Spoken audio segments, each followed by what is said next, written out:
Inspector Mushtaq के पास ये authority कहां से आई और कहेगा कि मुझे ऊपर से ऑर्डर आया है? कहां से ऑर्डर आया है? क्या हमारे राइट्स यहां पे हैं कि नहीं है? और भाई आपको या सिक्योरिटी थ्रेट है तो ये तो आप लोगों की नाअहली है। यहां पे इस मुल्क में आवे का आवा बिगाड़ के रखती है।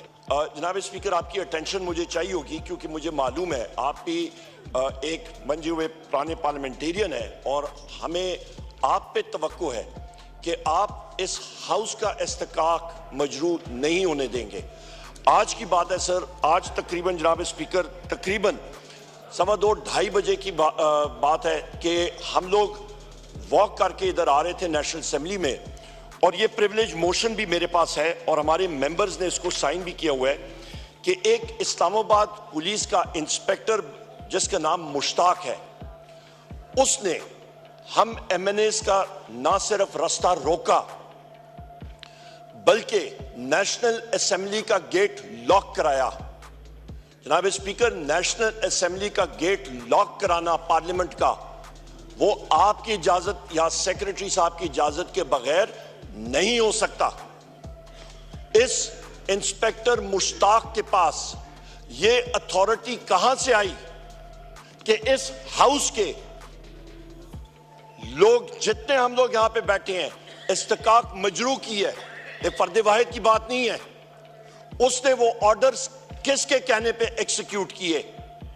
आज मसला ये बन रहा है जनाब स्पीकर कि एक इंस्पेक्टर उठ के ये कर सकता है, कल वो आपकी गाड़ी रोकेगा और कहेगा कि मुझे ऊपर से ऑर्डर आया है। कहां से ऑर्डर आया है? इसकी हम लोग डिमांड करते हैं जनाब स्पीकर। और ये भी सिर्फ नहीं, वहां पे रेंजर्स खड़ी थी, वहां पे एफसी खड़ी थी, इस्लामाबाद पुलिस खड़ी थी और उनको इस इंस्पेक्टर मुश्ताक ने ऑर्डर किया, इशारा किया कि इन पे लाठीचार्ज चलाओ और शुरू करो टीयर गैसिंग। ये तो कुदरत ने, इस तरह हुआ कि आपका असेंबली का स्टाफ था, उन्होंने जो है इंटरवीन भी किया और हमने बमुश्किल उस गेट को खुलवा के हम लोग इस प्रेमिसेस के अंदर आए। हमें बता दिया जाए जनाब स्पीकर, क्या हमारे राइट्स यहां पे हैं कि नहीं है कि हम लोग बाहिफाजत, हम लोगों ने लाखों वोट यहां पे लिए हुए हैं, क्या हमें यह हक है कि हम लोग बाहिफाजत कौमी असेंबली में आके अपने हल्के की और अपनी पार्टी की यहां पे नुमाइंदगी कर सकें? या तो हक नहीं है तो हमें बता दें कि ये असेंबली रिडंडेंट हो गई है और यहां पे बैठने का ये वन वे ट्रैफिक चलेगी, ये एक एको चेंबर चलेगा, ये हमें बता दिया जाए। और या इसके साथ आप, जो मुझे और मेरे साथियों को तवक्को है कि आप हक और सच का साथ देंगे, तो फिर जनाब स्पीकर आपको इमीडिएटली इस पे एक्शन लेना चाहिए और इस इंस्पेक्टर मुश्ताक और इसके ऑफिसर्स आईजी से लेके नीचे तक इन लोगों को बरतरफ करना चाहिए और इनके खिलाफ एक्शन लेना चाहिए। तो उन्होंने अवाम के इलेक्टेड नुमाइंदगान के खिलाफ ये एक्शन किया नहीं, सोचा भी कैसे? ये आपसे एक रूलिंग चाहिए। नंबर 2 जनाब स्पीकर, एक अहम, बहुत अहम पॉइंट जनाब स्पीकर, कि आपके पास, आपके सेक्रेटेरिएट के पास, मैं अपने वजीर आज़म इमरान खान साहब का और अपने साथियों का, अपनी पार्टी का दिली तौर पे मैं मशकूर हूं जिन्होंने मुझे इस काबिल नाचीज को समझा कि बैसियत लीडर ऑफ द ऑपोजिशन इन्होंने वो कागजात जो हैं वो आपको अरसाल कर दिए, उसकी स्क्रूटनी हो रही है। तो लिहाजा इस हाउस को ऐसा तरीके से चलाने के लिए हम लोग आपसे गुजारिश करेंगे, आपसे सेक्रेटेरिएट को, कि वो आप इमीडिएटली उस पर एक्शन लें और वो नोटिफाई कर लें। इसके साथ साथ इसी तनाजर में जनाब स्पीकर एक और अहम बात कि कल बैसियत एमएनए, मैं और मेरे साथी, कल हमारे पास कोर्ट ऑर्डर्स हाथ में थे और फिर वही बात आ जाती है, यहां पे इस मुल्क में आवे का आवा बिगाड़ के रखती है। आवे का आवा बिगड़ गया और लोगों को कोई तकलीफ नहीं होती, कान पे जू नहीं रही थी। हमारे पास कोर्ट ऑर्डर्स थे कि हम लोग अपने महबूब कायद वजीर आजम इमरान खान साहब के पास मिलने के लिए जा रहे थे। अडयाला जेल के सुपरिटेंडेंट जिसका नाम असद वड़ायच है, जिसका 12 बार मैंने जिक्र किया, आज खुद उसने कह दिया कि जी कोई यहां पे नहीं मिलेगा। और किस बेसिस पे? Security threat. और भाई आपको या सिक्योरिटी थ्रेट है तो ये तो आप लोगों की नाअहली है कि आप कैदियों को बाहिफाजत उधर सिक्योरिटी नहीं प्रोवाइड कर सकते।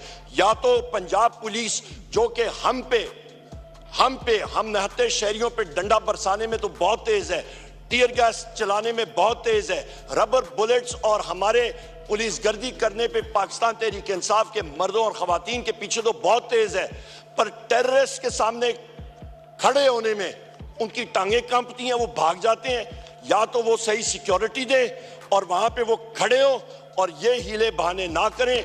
उसके खिलाफ भी जनाब स्पीकर एक बोगस एक्सक्यूज के ऊपर वोट डिनाई कर रहे हैं, इसको हम लोग कंडेम करते हैं। हमारे मेंबर्स का इन सारों का इस्तेकाक मजरूब है, वो भी आपके सामने रखते हैं। तीसरी अहम चीज जनाब स्पीकर, मेरे यहाँ पे साथी, यहाँ पे एक सीनियर कानूनदान जनाब बैरिस्टर लतीफ खोसा साहब, इनको और बैरिस्टर सरदार लतीफ खोसा साहब, शुक्रिया जनाब राणा साहब, बैरिस्टर सरदार लतीफ खोसा साहब, इनका इस्तेकाक मजरूह है। हमारे सीनियर कानूनदान बैरिस्टर सलमान अकरम राजा साहब का, और उसके साथ हमारे MPA हैं हाफिज फरत अब्बास साहब, उनको आज इन सारे साथियों को उठा के बशमूल 102 लोगों के अरेस्ट किया गया। हाफिज फरत आज भी जेल में है। यहाँ पे बैरिस्टर हमारे सरदार लतीफ खोसा साहब को, इनको जनाबे वाला यहाँ पे इनको हरासा किया गया, इनको अरेस्ट किया गया, और बैरिस्टर सलमान अकरम राजा साहब को हम लोग शदीद मुज़ामत करते हैं। मैं रिक्वेस्ट भी करूंगा, आप टाइम दीजिएगा बैरिस्टर साहब को कि वो अपनी जो इंसिडेंट्स हैं वो आपको खुद भी सुनाएंगे और प्रिविलेज मोशन पेश करेंगे। एक और चीज सर, पूरे पंजाब में से 102 से ज्यादा लोग, चाहे वो भक्कर हो, पूरे पंजाब से अरेस्ट हुए थे, और हमारे महबूब कायद से किस कायदे और कानून के तहत 15 दिन के लिए उनको मिलने से हमें दूर रखा जा रहा है? किस कानून के तहत? ये पहिया जनाब स्पीकर ऊपर नीचे चलता रहता है। आपकी पार्टी ने भी दिन देखे, हम लोग देख रहे हैं, हमने देखे, ये चलता रहता है। सो लिहाजा गैर आईनी गैर कानूनी काम नहीं होना चाहिए। आखिरी और एक और चीज जनाब स्पीकर, एक और बहुत अहम चीज कि हमारी यहाँ पे मेंबर कौमी असम्बली है शंदाना गुलजार साहिबा, FIA ने आपको खत लिखा इनके बारे में, इनका भी प्रिविलेज मोशन ये है और खुद ये आपके पास सरसाल करेंगी, आप यहाँ पे आके सेक्रेटरी साहब को सबमिट करेंगी। FIA ने खत लिखा कि स्टेट के फंक्शनरी के बारे में, चीफ मिनिस्टर पंजाब उसके बारे में, या शंदाना गुलजार साहिबा so called chief minister Punjab Maryam Nawaz या मरियम सफ्तर के खिलाफ इन्होंने यह बात की है। इनका कॉन्स्टिट्यूशनल और लीगल राइट है।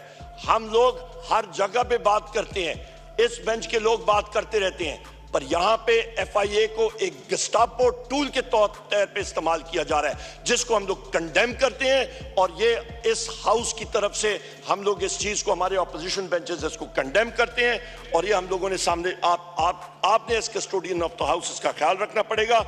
लास्ट बट नॉट लीस्ट, 2 अहम पॉइंट्स जनाब स्पीकर, और वो ये हैं कि चीफ रिपोर्ट्स हमारे पास ही हैं कि चीफ इलेक्शन कमिश्नर, उसको ये सो कॉल्ड हुकूमत, इलीगल हुकूमत कॉम्पनसेट कर रही है, उसको भेज रही है एज एम्बेसडर टू कनाडा, पर उस पे जो डील स्वीटनर है, जो कि उसमें चाय में शक्कर और चीनी और शहद जो उसके लिए डाला जा रहा है, वो ये है कि तुमने डिलीवर करना है।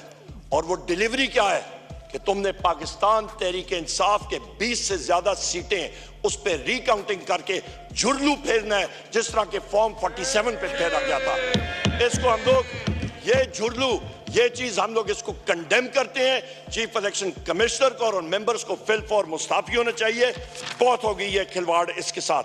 जनाब स्पीकर, आखिरी पॉइंट ये कि हमारे दो कीमती मेंबर्स पाकिस्तान तहरीक इंसाफ के, हैदर मजीद और हसन न्याजी, इनको 13 अगस्त 2023 से लेके आज तक मिलिट्री कोर्ट्स के जुमरे में आज भी पाबंद सलासल हैं। सुप्रीम कोर्ट ने पहले अपना फैसला दिया जिसके तहत मिलिट्री कोर्ट्स को इलीगल डिक्लेयर किया गया। इंटर कोर्ट अपील हुई, अपील में जनाब स्पीकर वहां पे सुप्रीम कोर्ट ने यह इजाजत दी कि आप ट्रायल डिक्लेयर कर सकते हैं, पर आप उसका फाइनल वर्डिक्ट नहीं दे सकते हैं। सो लिहाजा आपके यहां से, इस हाउस से हम लोग इस हाउस के जरिए हम लोग ये चाहते हैं कि उनका ट्रायल मुकम्मल कर लिया जाए और उसके बाद सुप्रीम कोर्ट इंटरवीन करके वो जस्टिस करे कि उनको जेल की तरफ, या जिधर भी अक्विट होते हैं तो वो अक्विट हों, और जस्टिस मस्ट प्रिवेल और मिलिट्री कस्टडी से उनको इमीडिएटली बाजियाब कराया जाए। बहुत शुक्रिया।